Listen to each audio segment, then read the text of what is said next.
Welcome to this week's weekly technical analysis, Saturday, July 27th.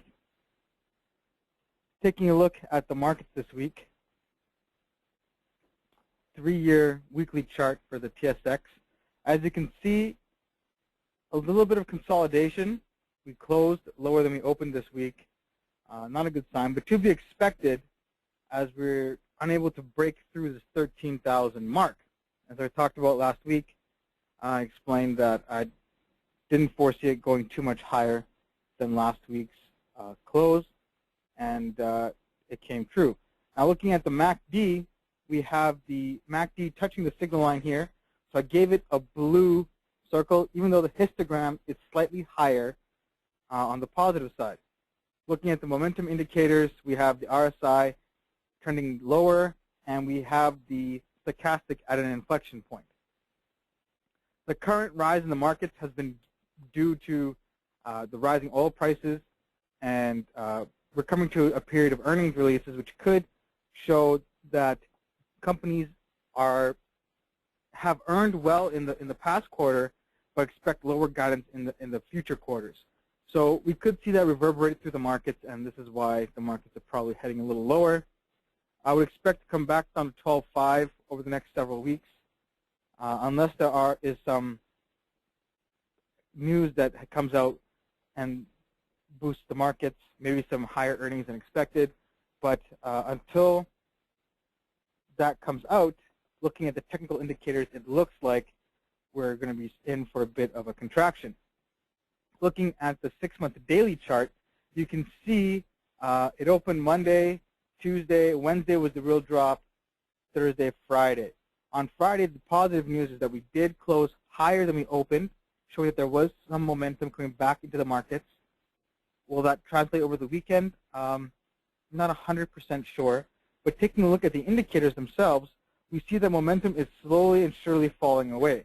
Looking at the RSI, it's coming down from that 80 mark, which is significant for the index itself because it means that that position of strength and momentum is fading away. Looking at the stochastic itself, this is even a steeper decline. It came back from 100 down to 80 through the week. So we know that the trend is definitely broken. Looking at the MACD and the MACD histogram bars are shrinking, and the MACD is falling, which is not what we want on the positive side. We want more divergence on the positive side to show that the sector or stock or whatever we're looking at is growing. But it looks like on the TSX itself, we are seeing a period of consolidation, and it's most likely due to the energy prices falling and earnings release season coming up. This is the 6-month daily chart of oil.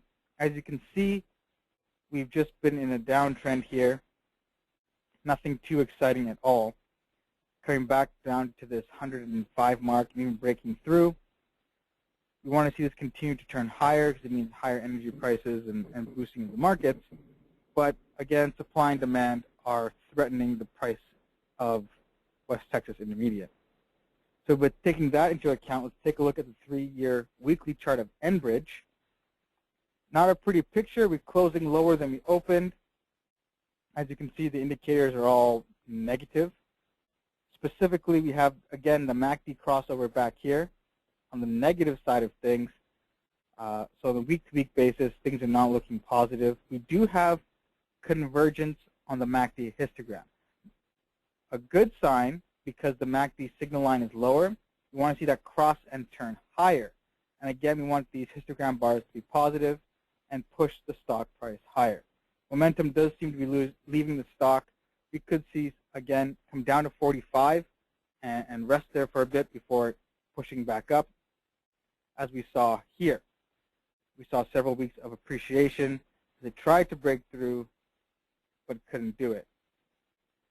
So again, we'll have to wait and see if anything changes news. But again, the pipeline issues and news stories are continuing to impact Enbridge more in terms of a newsworthy way than an actual fundamental way. 6-month daily chart here, you can see we broke through 46 and we closed lower than we opened, a sure sign of a contraction.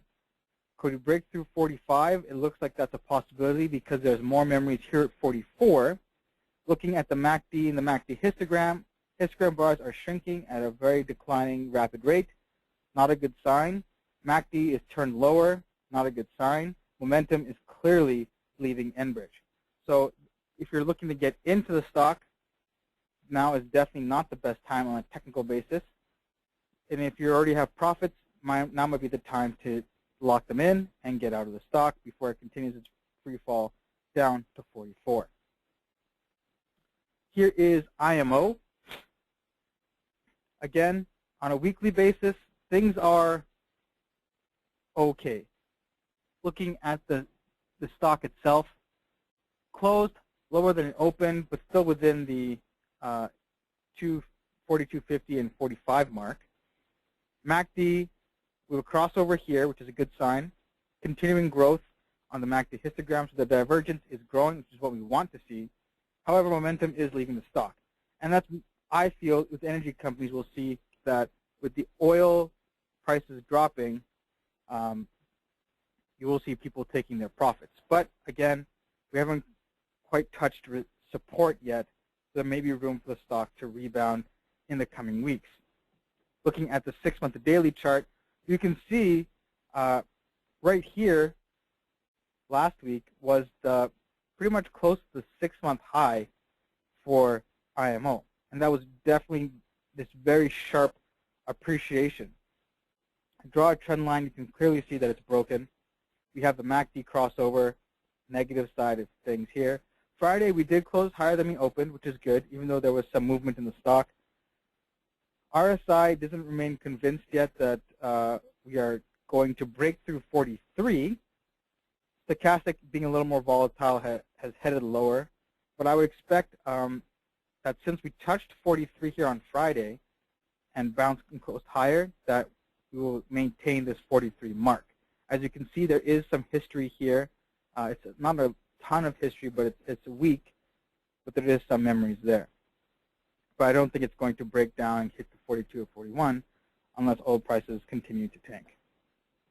Looking at the 3-year weekly chart for Suncor, same picture, close to that 3250 support line.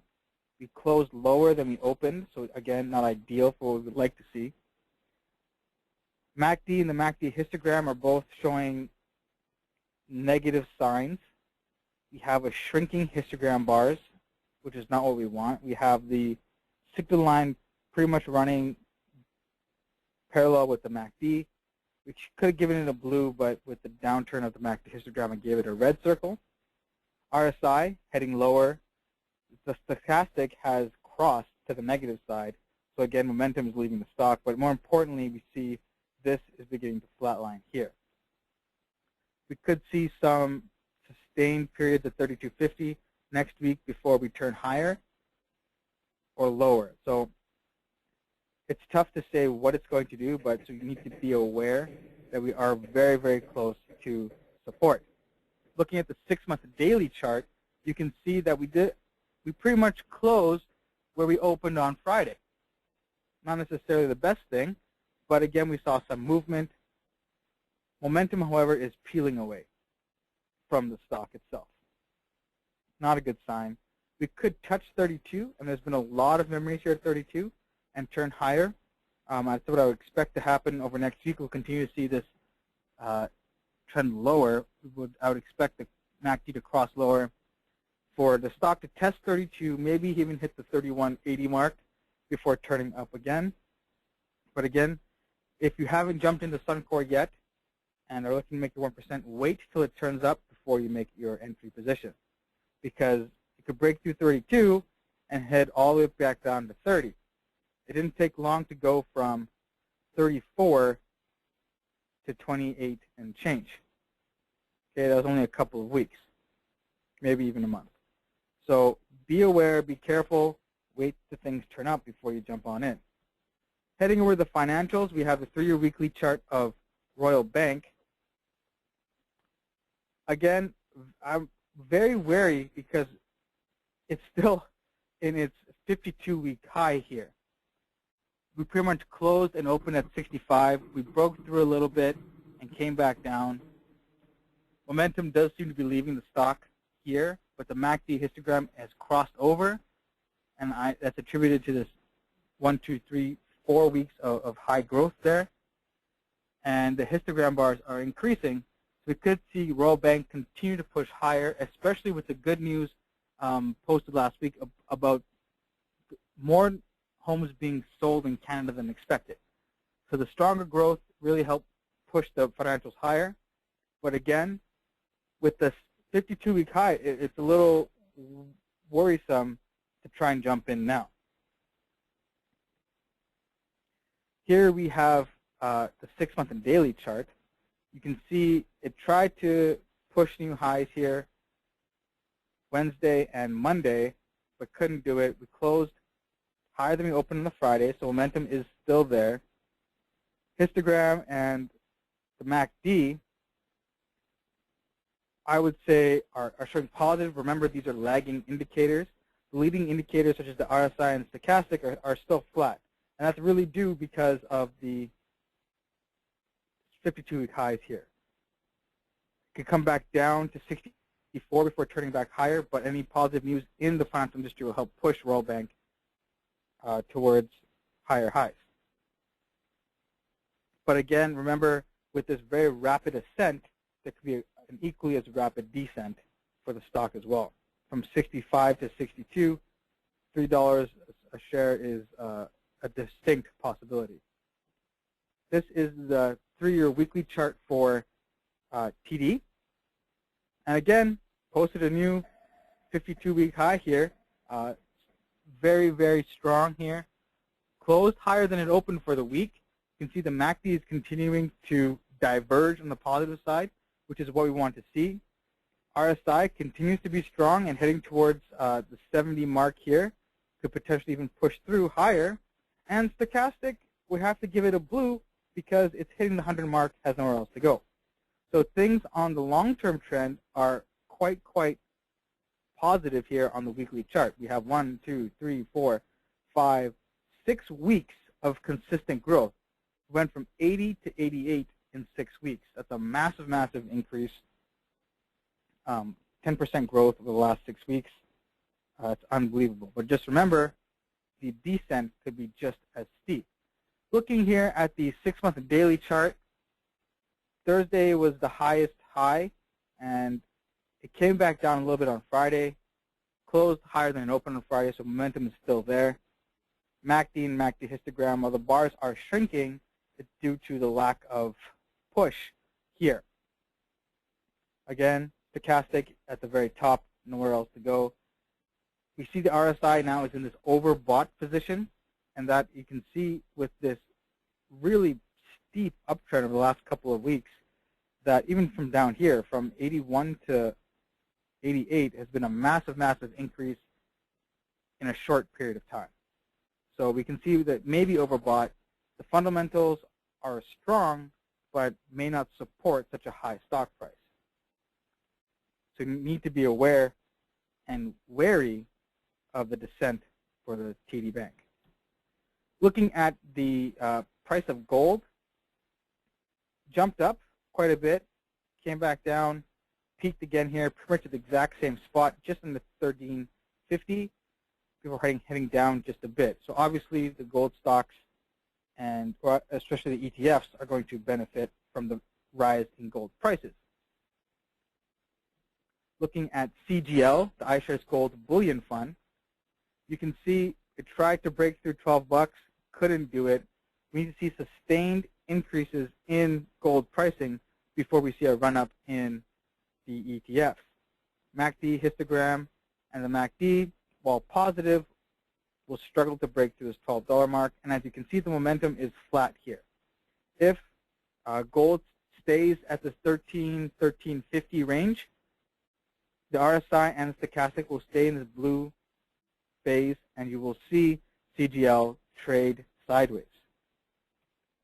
Looking at HGU, Global Gold Bull Plus ETF that from Horizons, we do have a crossover in the stochastic here, so that's a good sign. That means momentum is there.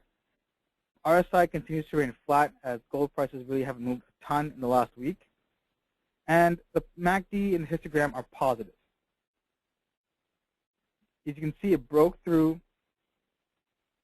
$10 on Monday, closed a little lower than the close on Monday on Friday. So there was a bit of movement, and that's due to the gold prices coming back down, but it stayed above 10. So we could see it fill the gap up to 1250 in the next week or so, as long as gold prices continue to stay strong and move higher. But I wouldn't expect it to break through 1250 in the coming weeks unless there's a strong, bullish movement in gold. This is HGD, the Gold Bear Plus ETF from Horizons. And as you can expect, with gold prices rising and stabilizing, the ETF is weakening, right? So as gold prices remain volatile, when it goes up, this ETF will go down. Histogram showing complete, I'll say destruction, but I don't mean in a bad way, but a complete breakdown here. We closed lower than we opened on Friday, so the momentum is definitely leaving the stock. We're heading towards this oversold position here on the stochastic, but again, we have to wait and see how does this balance out with commodity pricing. If gold prices continue to stay stable and start to rise, it'll be time to bail on this ETF until gold reverses its position. Silver, on the other hand, not quite the same. We do see a bit of a run-up, but hasn't been able to turn that into strong pricing. SVR, the iShares Silver Bullion Fund, again, momentum definitely leaving SVR. We do have the MACD and the MACD histogram showing positive signs. Unable to break through 12 Monday, Tuesday, Wednesday, Thursday, and Friday, just headed lower. Momentum is leaving the stock. The same with all the gold ETFs. Until the actual commodity itself turns to bullish, you will not see a ton of movement at all. So if you're looking to make 1%, this is not the best way to go. This is HZU, the Silver Bull Plus ETF. Same thing, momentum is leaving. Had trouble breaking through $8 all week. Couldn't do it, potentially heading down next week as silver prices continue to weaken. HZD, a bit of a different story here. We do have a bit of growth here on Friday as silver prices came down, but again, not a lot of movement. It could fill this gap from $9 to $10 over the next week or so, or a couple of weeks as silver prices head lower. But I would expect both silver and gold are going to trend sideways for maybe a week or so until there's some news coming from the Fed. August might be a little more volatile as we head towards the September meetings on the Fed and the Federal Open Market Committee, looking to begin or even stall the bond buying process. So the tapering of the bond buying process. So commodities are going to be a little volatile in terms of gold and silver, but there may not be a ton of movement. It may just be very range bound.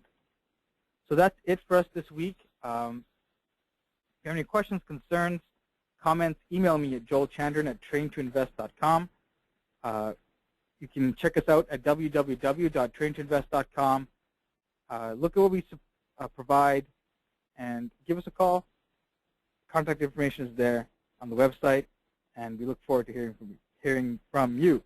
So have a great rest of the week, and we'll see you guys next week. Bye now. The organizer has